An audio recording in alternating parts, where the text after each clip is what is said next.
One of the really neat things about SQL Server, and indeed most database management systems, is that you can query the system itself to discover internal implementation details. So for example, we can run a command such as select star from sys.tables. And when we execute this, we will see all of the system tables, which in this case appears in the far left-hand column.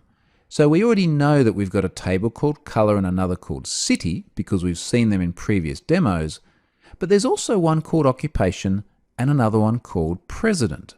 So there are 4 tables in this system, and this query has just told us this straight away. So we're going to use this query a little bit later on to return all those internal table names out to the web application. Now, one of the other things you'll see here in the results set, now I just mentioned name, which was obviously the name of the table, is object ID. And this is the unique ID of the table. So every one of these underlying objects in the database has its own ID. I'm going to go and copy the color ID because we're going to use this in just a moment. So I'll copy that value. And this time I want to run a different system command. So let's select star from sys.columns. And we'll execute that. And now we've got quite a large number of results. And in fact, if you scroll down through here, you can see just how extensive that really is. Now what we want to do is we want to filter this down because at the moment we're getting all sorts of results from system objects as well as the actual tables that support the application in this database.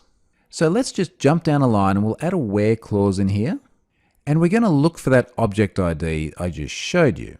And we'll just paste it in here. Let's now run that.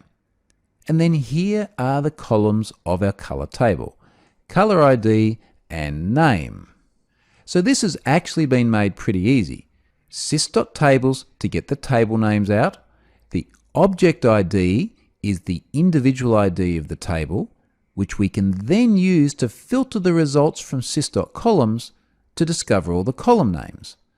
So now we've got these 2 simple queries we can run to get all the tables and all the columns.